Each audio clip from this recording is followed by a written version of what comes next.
Hey guys, so I am finally done checking out the new Filipino releases at this year's World Premiers Film Festival for 2016. As a whole, the festival hasn't really been that great, and especially with like the management of its premieres, I feel like could have been better.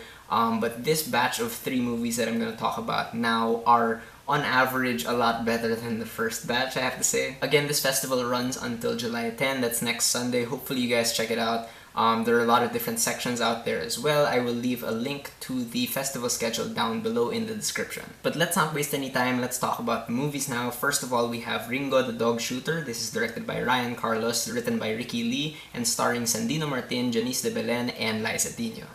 And the synopsis reads, a teenage dog shooter, one who helps dogs mate, his 40-year-old employer and dog breeder, and the breeder's much-loved Doberman become each other's flawed family. Now this for me was hands down the best Filipino film at this year's World Premiers Film Festival. It's not quite on the level of like, top 15 movies of the year, but it's still pretty good. The first thing I have to mention about Ringgo the Dog Shooter is that the acting is amazing.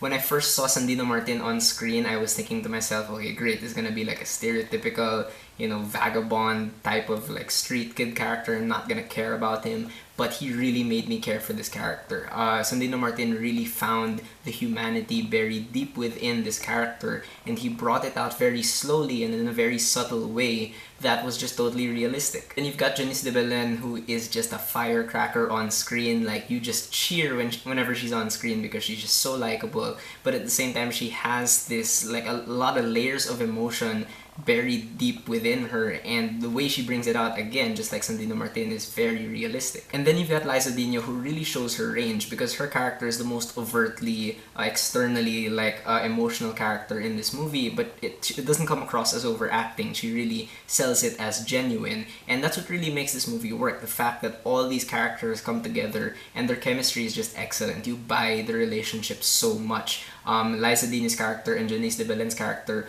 are a lesbian couple, and their relationship comes off as very genuine, and the way Ringgo interacts with them also feels very genuine. That's what really surprised me about this movie. It's a very character-driven movie. It's about the relationships with each other. And what I like best about the script is the fact that it is ultimately a story about people overcoming trauma and finding family in the unlikeliest of places. But the trauma never overrides the characters. It stays focused on who these people really are. This movie also just looks really, really good. The cinematography is crisp.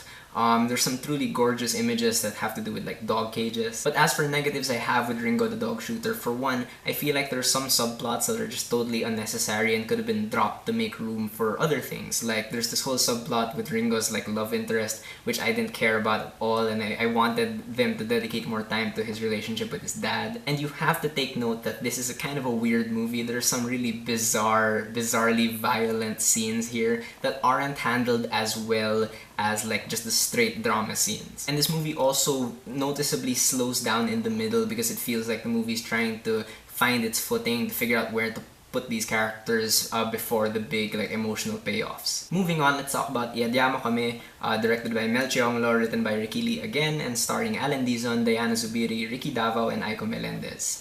And the synopsis reads, a diocesan priest, Greg, is assigned to a parish in the highlands when a crime strikes the local community. Greg's own secrets and salvation hang in the balance. Now, this is a movie I was just so frustrated by because it started out really strong, but as it went on, it lost so much steam, and I just didn't really like it in the end. There's a certain point here where it just all comes to a stop, and the movie just stops knowing which way to progress its plot. It tries to be like a drama, it tries to be like a mystery crime film, and just doesn't work. The characters begin to make questionable decisions that seem to run counter to how they were set up in the beginning. Some characters are just not developed at all. And the thing is, the first act of this movie is really good because it feels like this really cool build-up to something, but the entire movie starts to feel like build-up to something that never happened, so it becomes really, really slow. It meanders from one point to another without any real connection. Mel Cheonglo doesn't really direct like the more exciting parts in a very excited fashion. It's all really, really slow. And the actors at a certain point don't seem to know what they're doing either. Alan Dizon, I felt, was too stoic for this role. He didn't really have a lot of believable chemistry with Diana Zubiri. And Aiko Melendez plays like one of the most detestable characters I've seen in a local movie in a while, and I hated her for like all the wrong reasons. But like I said, the first act is intriguing in that it's a really cool build-up. And Ricky Davao is in this movie, and he's always awesome. He manages to really bring this vulnerability to a really creepy character. And this movie looks fantastic. The cinematography, the production design is incredible, and the sound mix is one of the cleanest sound mixes I've heard in a local movie in like ever. And like there's so much wind in the scenes, but you don't hear any of that wind in the mix. And lastly, let's talk about Curiosity, Adventure, and Love, directed by Sunshine Lecauco de Leon and Suzanne Richardon, and co-written by Lecauco de Leon and Justin Weinrich.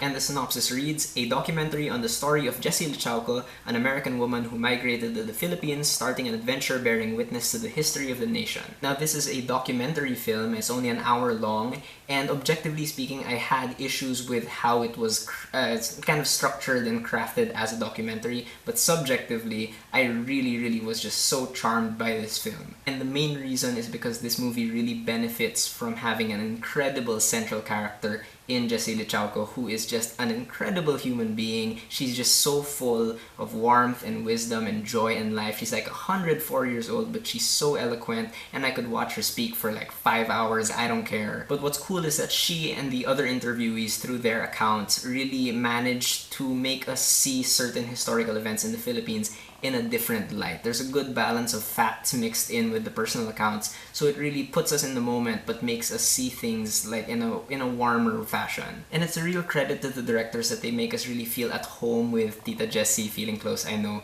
but you really just love this woman after just an hour. And you really just want her to be your Lola. But really, the directors also keep the tone of this documentary very inspirational, but in the best, like, most subtle way, because it's really a movie about, like, small kindnesses, and that really comes across. This movie also generally looks really good. There's a lot of really great shots, and the archival footage and the photos and the recordings are all very clear. However, as for my issues with this documentary, first of all, this is just a small thing, but there are certain shots of Tita Jessie talking that whenever they cut to that, there's a very noticeable dip in quality. And I understand that it's probably because they filmed this documentary for so long that of course some footage is going to be lower quality, but it's still distracting when you see it. But one bigger problem I had with this film is that there's a very American slant to some of the historical accounts. Which isn't really a bad thing, but you know, when it's mostly just an American voice from the 40s talking about the war in the Philippines, it comes across as kind of skewed. I wish there was more of a Filipino perspective